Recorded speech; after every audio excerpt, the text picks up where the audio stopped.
કારણ કે આમાં સ્વનું બોલો આપણે બીજું સાહેબ બોલનારની દ્રષ્ટિ બોલનારના સામે રાખવાની. તો દેહ તો દેખાવાનો તો છે જ નહીં. હા અમે દ્રષ્ટિ કરી એટલે દેહ તો આખીથી આળી આખીથી તો દેહ દેખાવાનો. હા આપણે બોલનાર અમે દ્રષ્ટિ રાખવાની. એ થોડું પ્રકાશ પાડીને અમને સમજાવો. હવે તમે વાક્ય વાપર્યું કે બોલનાર ઉપર દ્રષ્ટિ રાખવી પણ અમે દેહ દેખાવો. બાપુજી દેહ દેવા દીધો છે? નથી લેવાની. નથી રહેવા દીધો ને તો પછી દેહ શબ્દ ક્યાંથી આવી ગયો પાછો? દેહ જોયો તો દેવ ખોયા છે. સાચી પણ દેખાવાનું તો ખરું જ. હા જો એની જેવી એની મતિ એવું એ નિર્માણ કરીને બોલે. આપણે દેહ રાખ્યો નથી નક્કી છે. અમૃતધારા બાપુજી બોલ્યું જેને દેહ જોયો એનો દેવ ખોયા. પણ આપણે કેવા દેવ બનાવ્યા છે? પણ આપણી દ્રષ્ટિ ફેરવાની જરૂર છે. બીજા ભલે જે કરતા હોય આપણી દ્રષ્ટિ શું છે? એક આ તમને હું સરખા જ છીએ પણ આ ગુરુ મહારાજ બોલાવે બોલું છું. દેહ રાખ્યો નથી તો દેવ ખોયા. જો દેહ માથે દ્રષ્ટિ હશે તો આપણે જુદા પણ રાખશે એવું મને સમજાય છે. તમને કેમ સમજાય છે? આવો. મારું કહેવાનું બાપુ એ કે આપણે કે બોલવા છતાં હું મૌન છું. હા ભણવા છતાં હું બેરો. એટલે મારું કહેવાનું કે હું બોલું તોય હું મૌન છું. મૌન ટળે ને મારું. હા એવી રીતે આ થાય કે હું જાણનાર જ છું. હા હું દેખાનાર નથી. પણ આમ કે દેખાય તો ખરું ને એમ મારું કહેવાનું. દેખાય શું દેખાય છે? અમને માનો કે ભરતભાઈ અંતર ચેતન જ છે. ભરતભાઈ ચેતન જ છે. નકરો નિરાકારને કઈ રીતે જોઈ શકીએ? તો ભરતભાઈ ક્યાં પકડશો આમાં? ભરતભાઈ પકડો લો. ભરતભાઈ ને તમે જોયા તો દેહ જોયો ને? બંધ કરો ને. રૂપ તો દેખાવાનું ને. ના રૂપ દેખાય છે ત્યાં સુધી શરીર ભાવ છે. તમે ભરતભાઈ ક્યાં માનો છો? પેલો પ્રશ્ન એ એમાં છે. વિકાર ના હોવો જોઈએ પણ આમ દેખાતો બાપા કાં બરાબર. બોલો, પ્રકાશ પાડો.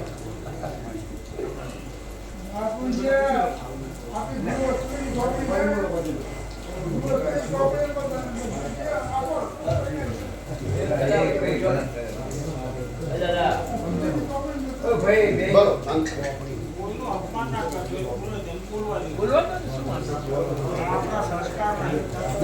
આ એક વાર્તાલાપમાં કોઈની પરીક્ષા નથી કરતી. બધા સમોડિયા જ છીએ આપણે. એટલે બધા જાણવા માટે આનંદ કરવા માટે જ ભેગા થયા છે.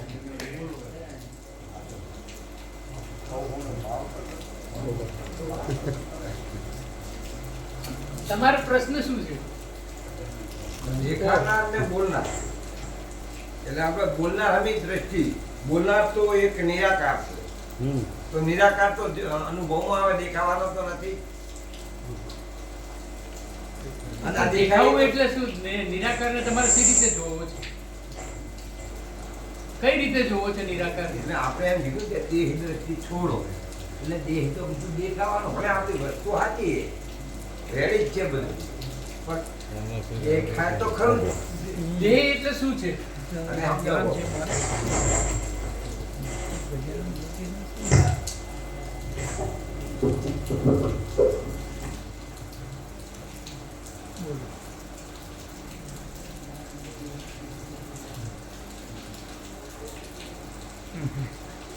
દેહ દેખાય છે ને?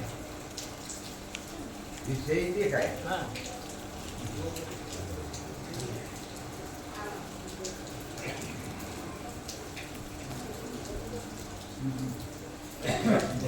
તમે દેખનાર છો? તમે દેખનાર છો ને?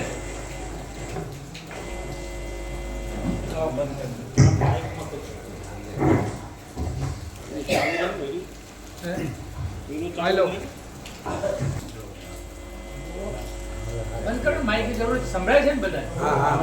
મારા કેમ ને?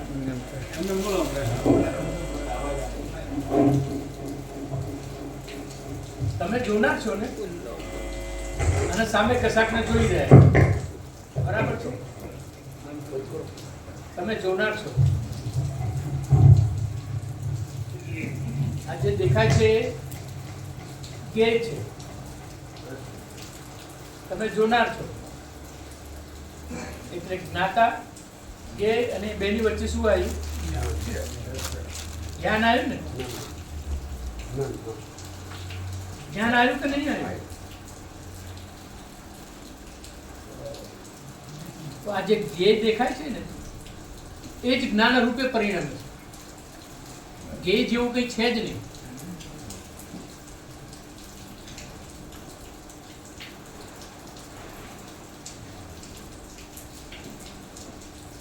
થોડી ઊંડી વાત છે. ભગવાન છે અને આહુ ચાર બોલ્યા જ્ઞાતા જ્ઞાન અને જ્ઞેય એક થઈ જાય છે. ત્રણ છૂટા નથી રહેતા. છૂટા રહે ત્યાં સુધી જુદું ઊંડું સમજાય. એટલે જે તમને દેખાય છે એ તમારું જ્ઞાન જ દેખાય છે.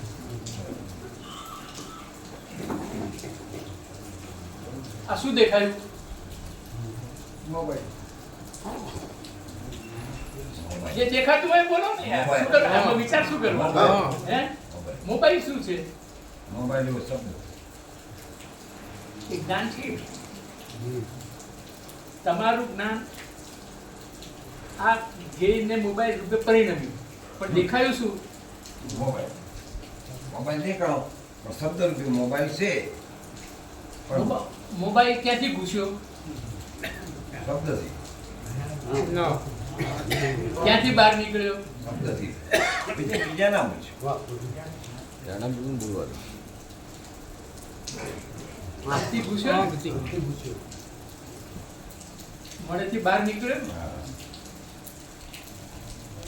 તો આંખથી ઘૂસ્યું ને બહાર નીકળ્યું એ શું? શબ્દ જ્ઞાન. શબ્દ એક બાજુ રાખો, જ્ઞાન. કારણ કે અત્યારે આપણે જ્ઞાતા જ્ઞાન અને જ્ઞેયની વાત કરી.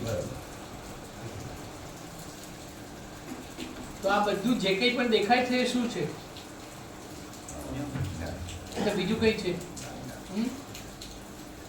ક્યાં છે મોબાઈલ? દેખાય. મોબાઈલ દેખાય બા બા.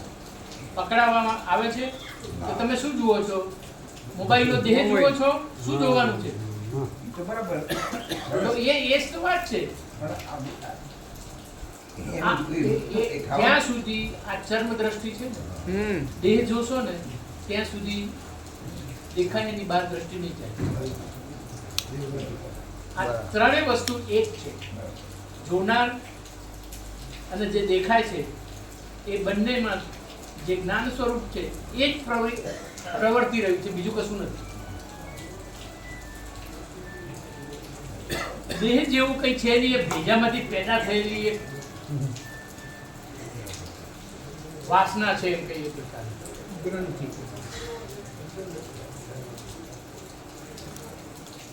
તમે તો બોલનારને કઈ રીતે જુઓ, તમને જે ગુરુ મહારાજે અનુભવની આંખ આપી, જ્ઞાન દઈ ત્યાંનાથી બોલનારનો અનુભવ થઈ જ જાય. એટલે અમારું કેવું છે બાબુ,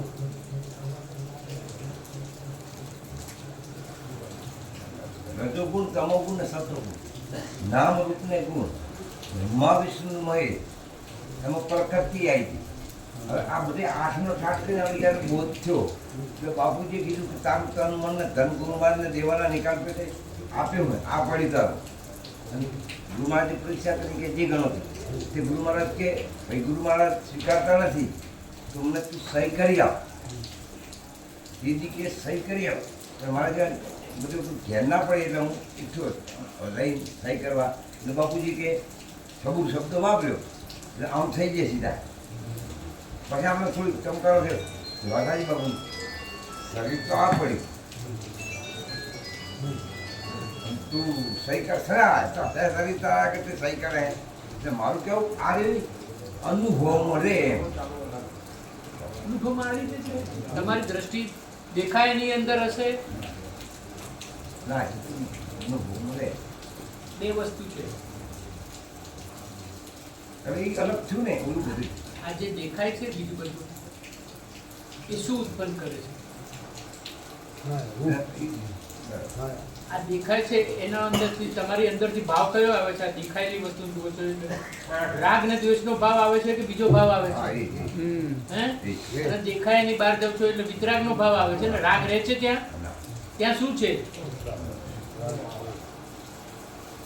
આ જેટલી દ્રષ્ટિ દેહ ઉપર છે ત્યાં શું છે? રાગ દ્વેષ છે ને? રાગ દ્વેષ. એટલે બીજું કઈ છે? રાગ દ્વેષ. જ્યાં ચામડા ઉપર છે તે ચામડા ઉપરથી શું આવશે? રાગ દ્વેષ. અને એની બહાર જશો તો શું આવશે? એકતામાં. વિતરાગતા આવશે કે નહીં આવે? રાગ રહિત દશા આવશે કે નહીં આવે? દ્વેષ રહિત દશા આવશે કે નહીં આવે? તો પ્રાપ્ત શું કરવાનું છે? રાગ દ્વેષ પ્રાપ્ત કરવાના છે કે એના રહિત પણ પ્રાપ્ત કરવાનું? સી રીતે પ્રાપ્ત થાય? ચામડા ઉપર નજર રાખીને, દેહ દ્રષ્ટિથી? તો કઈ દ્રષ્ટિ બાપુજીએ આપી? દિવ્ય દ્રષ્ટિ. દિવ્ય દ્રષ્ટિથી શું જોઈ શકો છો તમે? દેખાયની બહાર જોઈ શકો. દેખાયની બહાર કોણ છો? તમે પોતે. તમે જ પરમાત્મા છો. કયો પરમાત્મા શોધવા છો?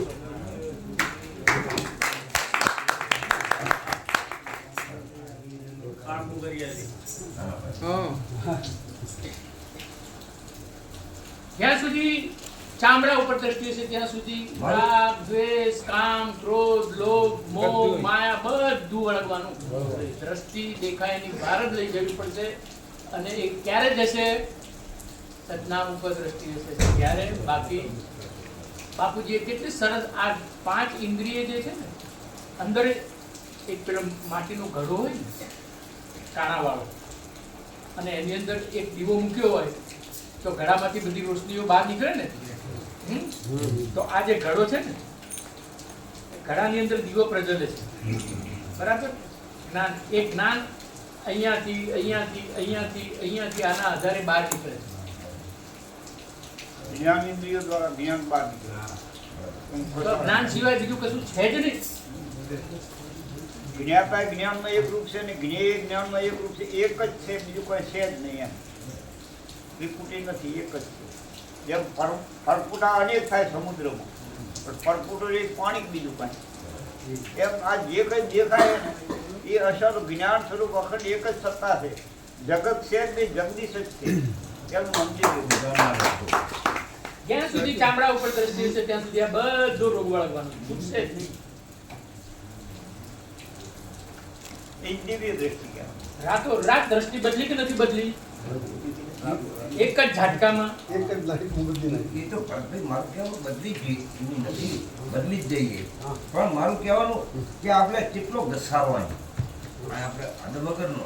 પણ આ રામભાઈ કેવો ભારીએ, બાપુ ભારીએ, તમને ભારીએ એટલે સીધા નિર્મળ દેખાય, નિર્મળ બધું આપણને લાગે કે આ એ ભાવ કાઢી નાખો. એ ભાવ કાઢી નાખો.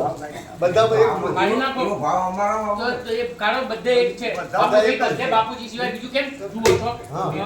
નિર્મળ એ બાપુ. કેમ તમે અંદર જોવું નથી તમારે? હજી તમને આ ભરતભાઈ દેખાય છે ને આ રામજી દેખાય છે. હજી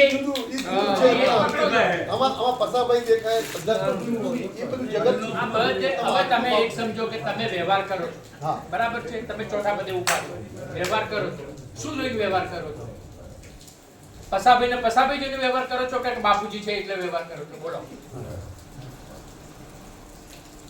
શુદ્ધ વ્યવહાર કયો થશે તમારો? પરમ તત્વ એક જ છે ને. એમ તત્વો પડે તો બાપુજી તમારો વ્યવહાર શુદ્ધ કઈ રીતે થશે? પસાભાઈ તરીકે વ્યવહાર કરશો તો શુદ્ધ વ્યવહાર હશે. અને બાપુજી છે એવી રીતે જોશો તો પસાભાઈ પછી 2 થપ્પડ મારે તો તમારે શું સમજવાનું? બાપુજીએ થપ્પડ મારી છે, વાલી લાગે કે ના લાગે? હે? બીજો કોઈ ભાવ આવે અંદર? ના આવે ને. પછી આ રાગ દ્વેષ ને સાથે એના બરાબર આપણે જ્યારે બાપુજી સિવાય બીજો જોયો. આ આપણે એટલે બાપુજીનું ઉદાહરણ આપ્યું એટલે આપણે સીધું મગજમાં ફિટ થઈ જાય. સમજ્યા? થઈ જાય છે ને? સામેવાળો જે પણ છે એ બાપુજી છે એમ જોઈને તમે વર્તન કરશો અને તમારો વ્યવહાર એવો હશે તો એ વ્યવહાર કેવો હશે? શુદ્ધ કે અશુદ્ધ? એ રીતે વ્યવહાર કરો ને. વ્યવહાર બાપુજી એટલે સદગુરુ આને જ થયો ને. પછી પવિત્ર જ શુદ્ધ વ્યવહાર જ થાય ને. શુદ્ધતાનો આશ્રય લઈને શુદ્ધ વ્યવહાર કરવાનો. ચામડા ઉપર આશ્રય લેશો તો ચામડા જ તૂટવાના આવશે.